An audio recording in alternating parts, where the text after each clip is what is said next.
Hello everyone, welcome to साक्षीज Vidya साधना। इस video lecture में हम पढ़ेंगे क्लास 10 साइंस का chapter 1 chemical reactions and equations. ये पार्ट 5 है। अगर आपने पार्ट 1 टू पार्ट 4 नहीं देखे हैं तो आप प्लेलिस्ट चेक कर सकते हैं और वहां से देख सकते हैं। इस वीडियो में हम पढ़ने वाले हैं डिस्प्लेसमेंट रिएक्शन के बारे में। जैसा कि नाम से समझ में आ रहा है कि डिस्प्लेस करना है किसी चीज को। डिस्प्लेसमेंट यानी एक जगह से उठा के दूसरी जगह शिफ्ट कर देना, डिस्प्लेस कर देना, प्लेसेस चेंज कर देना। ओके, आइए एक्टिविटी की मदद से समझने की कोशिश करते हैं कि क्या बताया जा रहा है। Activity 1.9, take 3 iron nails and clean them by rubbing with the sand paper. हमें आयरन नील्स लेनी है, यानी कील कह सकते हैं आप, कील ले रहे हैं और उसको सैंड पेपर से हम घिस के साफ कर रहे हैं। Take 2 test tubes marked A and B. In each test tube take about 10 ml copper sulphate solution. हमें अब 2 टेस्ट ट्यूब लेनी है। ये जो टेस्ट ट्यूब बनी हुई है, इस प्रकार की 2 टेस्ट ट्यूब लेनी है। एक पे हम ए लिखेंगे टेस्ट ट्यूब पे और एक टेस्ट ट्यूब पे बी लिख देंगे। टेस्ट ट्यूब में हम लेंगे कॉपर सल्फेट का सॉल्यूशन। ये जो आपको ब्लू ब्लू दिख रहा है that is copper sulphate solution. और कितना लेना है? 10 ml लेना है। Then tie 2 iron nails with a thread and immerse them carefully in the copper sulfate solution in test tube B।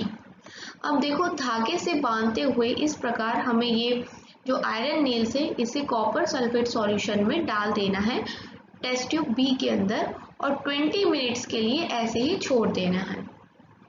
After 20 minutes take out the iron nails from copper sulphate solution.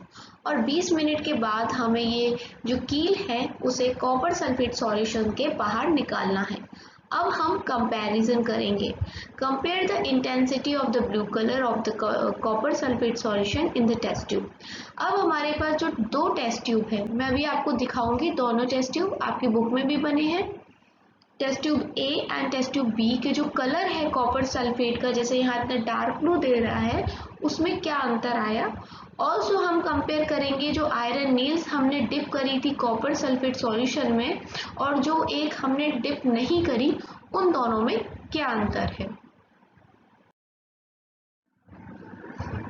तो देखिए, ये picture से आपको समझ में आ रहा है, ये आयरन नील है और ये वो आयरन नील है जो कि हमने कॉपर सल्फेट सॉल्यूशन से निकाली है, कुछ ब्राउनिश हो गई है।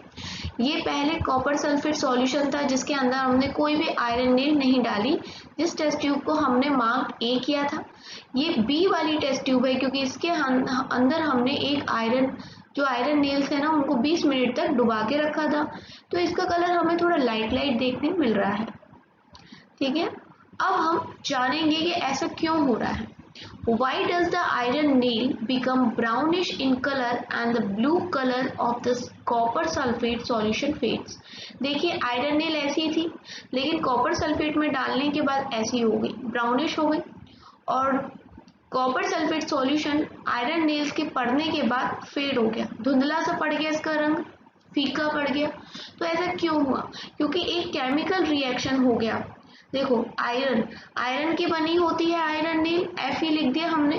देन कॉपर सल्फेट का सॉल्यूशन था, जब इन दोनों को मिलाया तो एक रिएक्शन हुआ। वो रिएक्शन था कि कॉपर सल्फेट में से कॉपर को हटा दिया आयरन ने और खुद सल्फेट के साथ सॉल्यूशन बना लिया, तो यहाँ बन गया आयरन सल्फेट और कॉपर रह गया अलग।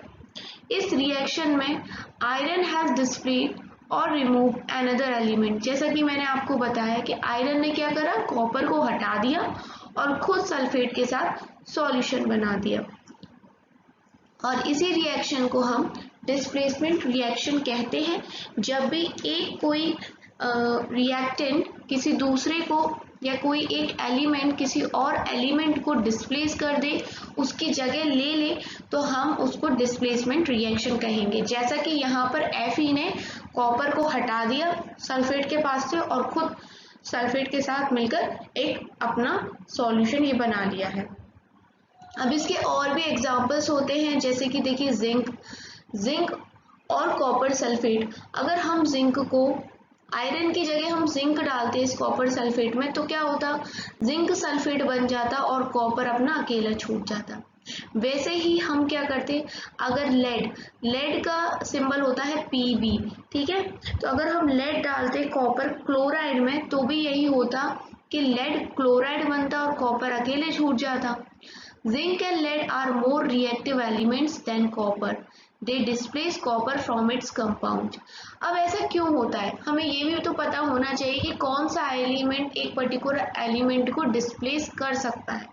तो जो भी मान लो, जो मान लीजिए आपके क्लास में सीट है, ठीक है, फर्स्ट बेंच पे बैठने के लिए लड़ाई हो रही है, दो बच्चे हैं, तो जो मोटा और अच्छा ताकतवर बच्चा है, मोटा इन सेंस हेल्दी है, काफी मोटा जरूरी नहीं है कि हेल्दी ही हो, ठीक है, जो अच्छा हेल्दी है, तो वो बच्चा खींच के पतले वाले से जो बिल्कुल थिन है, जिसमें बिल्कुल ताकत नहीं है, उसको हटा देगा उस बेंच पे से, है ना।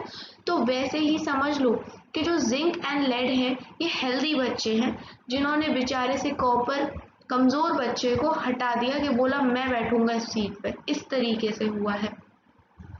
तो ये मोर रिएक्टिव एलिमेंट्स हैं, हमेशा वो ही जगह को ले पाएंगे और लेस रिएक्टिव एलिमेंट्स नहीं ले पाएंगे, ठीक है। तो इस चीज़ को आपको याद रखना पड़ेगा।